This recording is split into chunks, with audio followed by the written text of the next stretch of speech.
Toodles. Jesus Christ. Toodles, toodles, toodles, toodles, toodles, toodles, toodles, toodles, toodles, toodles, toodles, toodles, toodles, toodles. You don't have to say toodles. All right, toodles, toodles, toodles. Please Drop a review. Just don't say toodles. Toodles. It's not cool. Toodles, toodles, toodles, toodles. Toodles, toodles, toodles. Let your freak flag fly. Toodles, toodles, toodles. Oh, toodles. Toodles. Say toodles. Don't no, say I'm not. toodles. That's all you. Sorry. Stay strong, Dopey Nation. All right, toodles. You don't need to say that. You don't have to. Toodles. Don't say that. Toodles. Say toodles. Toodles. Toodles, guys. Toodles. Toodles. You don't have to say toodles. I do. Toodles. Toodles. Toodles. Will you say it for the 50th episode? I think you can say it. I won't. What about for the 100th? I don't say toodles. I say stay strong, Dopey Nation. I'm gonna edit that toodles and add it. Great. You don't know how to do that anyway. All right, toodles. Toodles. Toodles, bye. Toodles. You're the first person that ever said toodles besides him. Nobody ever says toodles. Really? Thank you. Toodles. Toodles. Toodles. Toodles. Toodles. Toodles. Toodles. Toodles. Let your freak flag fly. Toodles. Toodles. Toodles. And Toodles? Toodles. You said it. Oh, you God. said it. All right, toodles. Wait. Toodles. Toodles. Toodles. You don't have to say toodles every episode. Toodles. You don't have to say toodles on every episode. Say it. Say toodles? Yeah. Stay strong and toodles. Toodles. You don't have to say toodles. Toodles. Toodles. Toodles. And thank you, Jesse. You don't have to say toodles. It's unnecessary. You don't need to say toodles every time. Toodles. It doesn't have to happen like that. Stay strong, Dopey Nation. toodles. And it's not necessary. No. You don't have to say anything anymore. I I know you think it's not necessary. It sounds very like gay and effeminate to say toodles. Toodles. Stay strong, Dopey Nation. And toodles. And write an email. And toodles. It doesn't have to be about toodles. Just write an email. Toodles. Don't say toodles. Toodles. Toodles. You don't think that's a strong ending? I think it's a good ending. Beautiful. That's your ending? Toodles is my ending. You know that. Imagine you're in front of somebody and they say, I love it when Chris says toodles. What would happen to you? I would lean forward and say toodles. Dopey Nation, we love you, and we want you to be well. All right, toodles. You don't want them to be well? I do. Be well. Be well. And toodles. Toodles. Toodles. Toodles. Toodles. Toodles. Toodles. Toodles. Toodles. Stay strong, my brothers and sisters in recovery. Toodles. Toodles. Toodles. Toodles. Toodles. Toodles. Toodles. Toodles. Toodles. Toodles. Toodles. Toodles. Stay strong, my brothers and sisters. Toodles. Stay strong. Toodles. Don't say toodles. Toodles. Toodles. Toodles. Me not say toodles. Lord of mercy. Me not say toodles. Toodles. Toodles. Toodles. Write us a review. More reviews than Omar. Toodles. Toodles. Toodles. Look, someone just liked my tweet just now. Toodles. Toodles. Toodles. Toodles. Toodles. Toodles. Toodles. Toodles. Say toodles. Toodles. Blech. Toodles. Me not say Me not say toodles. Me not say toodles. Toodles. Toodles. Toodles. Say toodles. Don't say toodles. I'm not saying toodles. You got everybody against me. Toodles. We don't need to say that. Take care, Dopey Nation, and toodles. You say take care, Dopey Nation? Stay That's the strong. new. Is that the new tagline? Take care, Dopey Nation. Take care. And see ya. Toodles. Me not say toodles. Toodles. Toodles. Toodles. Toodles. We'll see you next time. Toodles. Stay strong, Dopey Nation. And toodles. You don't have to say toodles. Chris says toodles. And All right, stay strong, Dopey Nation. Toodles. Toodles. Toodles. Toodles. Thank you. And toodles. Heroes. Thank you. Toodles. You know, say toodles this one time. No. Toodles. Toodles. And thank you, Jessa Reed. Toodles. Toodles. You don't say that shit. Toodles. You don't have to say toodles every time. You really don't have to say it every time. Toodles. Toodles. Toodles. Toodles. Toodles. Toodles. Stay strong, my brothers and sisters in and out of recovery. And Toodles, I'm going to stop their call recorder. You can stay on mine. All right? Hey, but you don't have to say Toodles. It's unnecessary. Toodles. It's unnecessary. Toodles. 1, 2, 3, 4, and we're in debt. Building standing set, standing their ground to defend against the rest. We're all at odds. Don't forget your bets. From the roof I yell, you hardly break a sweat. Sabotage is no longer camouflage. It's almost in the open, so you better quit your job. Can't say it looks too good. It could be a mirage pointed at your head. I think it's time to dodge. And I haven't paid my rent, and my money's all been spent. Plan to take it over, but I haven't made a dent. I lost some folks I used to call my friends. They'll all be back when I'm on my feet again. But sabotage is no longer camouflage. It's almost in the open, so you better quit your jobs. Can't say it looks too good. It could be a mirage pointed at your head. I think it's time to dodge. Slow styles. Forever's a long time to pay that kind of price. Might think you saw it coming, but it could have just been the northern lights. And a long time away is an hour from when. I don't remember when it started, Thursday or Friday, or then again it could have been forever in debt. Building standing set, I'm back to the beginning, got no time to second guess. Yes, I'm easily impressed, the ways you do confess. Control the situations by the moves inside your dress. What? I gotta go, got nothing left to say. What time is the show? I can't anyone say. I gotta go, got no more time today. Tomorrow is a long, long time from today. Tomorrow is a long, long time from today. Tomorrow is a long, long time from today.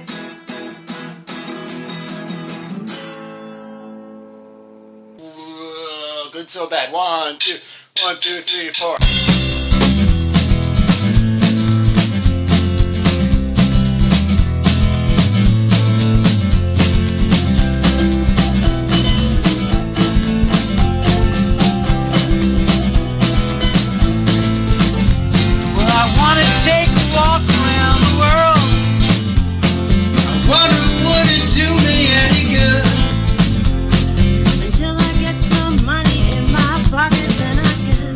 Just happen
Morning, Dave. Morning, Dopes.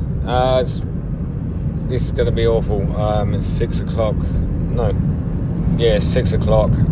Just drinking my first coffee, but happy 400 episodes. I'm going to try and shorten this down. I'm stuck to this one story because I'm in the middle of writing it, doing something with it. The K-hole dilemma. So I'm going to keep it short and sweet, which is really difficult for me. If you know anything about me, I go on and on and on. I'm doing it now. So when I was about 16, 17, I can't remember how old, this one night it got a bit messy. Obviously taking a few pills, did a bit of MDMA. Yes, I know they're the same thing, but obviously popped a few pills, snorted some MDMA. I done a few caps of GHB. There was some weed, some coke, and a friend of mine from Birmingham had bought some ketamine, which I didn't have any interest in, and I wasn't fully aware of what it was, so I had no interest in it. And plus, I had a cocktail as it was. I was flying high. I was on the edge of the earth as it was. But ultimately, I'd done a few rolls of the ketamine, thinking it was the coke, but it wasn't. It was the ketamine. And what followed is a night of coming in and out of consciousness. I'd be in the house where we were doing all the drugs, talking to Wingy, talking to Bex, and then next thing I know, I'd blink and I'd be in another friend's flat, Nathan, with his brothers and his carer looking at me like, what the fuck? And they were looking after me, they were helping me, and then again, after I closed my eyes, I'd be back at the house, at the end of Wingy and Bex's bed, laughing. People were worried about me. This is putting it extremely shortly, extremely early. This is doing the story no justice whatsoever. But with the GHB, the ecstasy, the MDMA, the coke, just fueled the ket and put me in this hole, and yeah, just completely blitzed my brain cells. I mean, you all saw Nicholson walking through the halls of the Overlook, banging through the doors. That's what the drugs are doing to my brain cells, and no wonder I can't string a sentence together early in the morning, or I don't know what else to say, because I need to keep it short and sweet, because there's 400 episodes.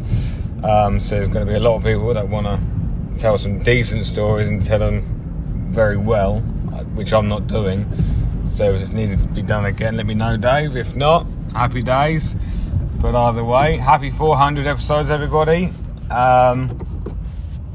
I even finish my story? Oh, fuck it, 6 in the morning. Dave, I'll send it to you now. Alright, stay strong and toodles.